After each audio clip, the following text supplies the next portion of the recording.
오늘 말씀은 마가복음 1장 2절에서 15절까지 말씀인데요. 9절에서 15절까지만 읽도록 하겠습니다. 그때 예수께서 갈릴리 나사렛으로부터 와서 요단강에서 요한에게 세례를 받으시고 곧 물에서 올라오실새에 하늘이 갈라짐과 성령의 비둘기같이 자기에게 내려오심을 보시더니 하늘로부터 소리가 나기를 너는 내 사랑하는 아들이라 내가 너를 기뻐하노라 하시니라. 성령이 곧 예수를 광야로 몰아내신지라. 광야에서 40일을 계시면서 사탄에게 시험을 받으시며 들짐승과 함께 계시니 천사들이 수종들더라.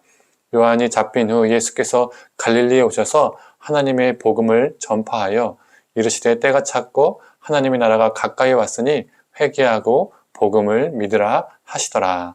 아멘. 아침 묵상을 들으시는 모든 성도님들에게 하나님의 은혜가 있기를 간절히 소망합니다. 오늘 본문을 보면 예수님께서 세례 요한에게 세례를 받으십니다. 그리고 예수님께서 사탄의 시험을 또 받으시죠. 이 40일의 시험이 끝난 후에 예수님께서 본격적으로 공생애를 시작하십니다. 바로 14절에서 15절의 말씀이죠. 한번 읽어보겠습니다. 이 잡힌 후에 예수께서 갈릴리에 오셔서 하나님의 복음을 전파하여 이르시되 때가 찼고 하나님의 나라가 가까이 왔으니 회개하고 복음을 믿으라 하시더라. 예수님께서 말씀하시기를 하나님 나라가 저 멀리 있는 것이 아니라 가까이 왔으니 회개를 하고 복음을 믿으라고 선포하셨습니다. 여기서 회개는 무엇일까요? 먼저 회개를 말하기 전에 죄가 무엇인지 잠시 살펴보겠습니다. 우리가 잘 아는 것처럼 죄는 관역을 벗어나다라는 뜻을 가지고 있습니다. 즉 하나님의 뜻을 벗어난 것이 죄이죠. 그렇다면 하나님의 뜻에 벗어난 것은 나의 개인적인 영역에서만 그치는 것일까요? 예배를 잘 드렸냐? 안 드렸냐? 헌금을 잘 드렸냐? 안 드렸냐? 내가 거짓말을 했냐? 안 했냐? 나쁜 생각을 했냐? 안 했냐? 이런 것에만 그치는 것일까요? 죄는 개인 차원을 넘어서서 그 이상, 그 밖의 영역에서도 존재합니다. 죄는 개인의 결함을 넘어서서 사회 구조적인 악까지 포함을 하죠. 성경을 봐도 예언자들이 무엇을 책망했습니까? 우상숭배 이런 것도 책망했지만 이것만 책망한 것이 아닙니다. 경제적 불평등에서 오는 약한 자들을 짓밟고 하나님 앞에서 예배드리는 모습, 이스라엘 사회에 만연한 사회적인 악, 구조적인 죄악도 이 예언자들은 고발을 했었죠. 우리가 살아가는 세상만 보아도 어떻습니까? 개인을 넘어서서 사회적인 악들이 정말 많이 있지 않습니까? 그렇다면 회개란 무엇일까요?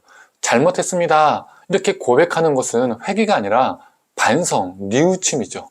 우리가 잘 알고 있는 것처럼 회개란 삶의 방향을 바꾸는 것입니다. 개인적인 죄악뿐만 아니라 사회적인 구조적 죄악에서 나의 삶의 방향을 바꾸는 것이죠. 그렇다면 왜 회개란 삶의 방향을 바꾸는 것이다 라고 말하는 걸까요?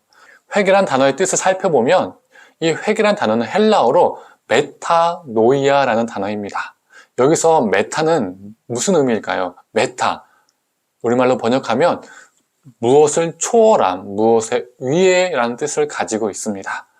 그리고 이 메타노이아에서 노이아는 인식, 지각이라는 뜻을 가지고 있습니다. 그렇다면 메타와 노이아를 합친 이 메타노이아는 어떤 뜻이 될까요? 내가 가지고 있는 인식을 초월한 기존의 인식을 뛰어넘는 의미를 가지고 있습니다. 쉽게 말하면 이 메타노이아는 기존의 인식을 변화시킨다. 기존의 인식의 변화라는 의미를 가지고 있습니다. 즉 회개란 사람이 삶의 방향을 바꾸는 것이고 삶의 방향이 바뀌기 위해서는 인식의 변화가 필요하다는 겁니다. 어떤 사람이 인식과 관점이 변하지 않았는데 이전과 동일한데 삶의 방향이 달라졌다? 이건 불가능합니다. 나의 인식은, 나의 관점은 이전과 동일한데 전혀 바뀐 것이 없는데 삶이 달라졌다고 말하는 것은 진짜로 삶이 달라진 것이 아니라 바뀐 척하는 것이죠. 인식이 바뀌어야 세상을 바라보는 관점이 바뀌어야 삶이 바뀌는 것이고 이것이 성경이 말하는 진정한 회개입니다. 회개의 첫 시작은 인식의 전환이라는 것이죠. 왜 예수님이 공생의 기간 수없이 가르치셨을까요? 가르침을 통해서 인식을 바꾸기 위함이었습니다. 기존의 잘못된 인식과 가치관은 무엇으로 바꿀 수 있습니까? 바로 하나님의 말씀으로 바꿀 수 있습니다. 또한 바뀔 수 있습니다. 성도님들, 우리의 개인적인 죄악과 사회적 죄악 안에 무뎌지는 것이 아니라 용서해 주세요, 잘못했습니다, 이렇게 입술의 고백으로만 끝나는 것이 아니라 올해 한 해 하나님의 말씀으로 우리의 그릇된 인식이 있다면 그 인식들과 가치관들이 온전히 바뀌어져서 우리의 삶의 방향도 온전히 바뀌기를 원합니다. 우리 존재가 새롭게 되기를 간절히 소망합니다. 함께 기도하겠습니다.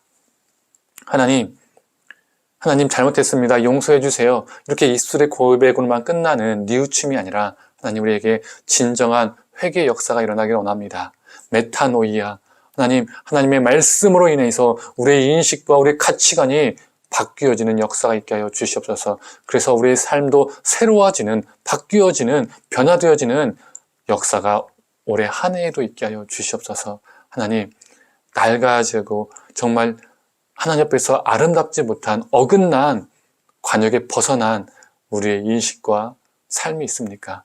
깨닫게 하시고 그 인식이 변화되게 하시고 삶이 변화되게 하여 주시옵소서. 감사드리며 사랑이 많으신 예수님의 이름으로 기도드립니다. 아멘.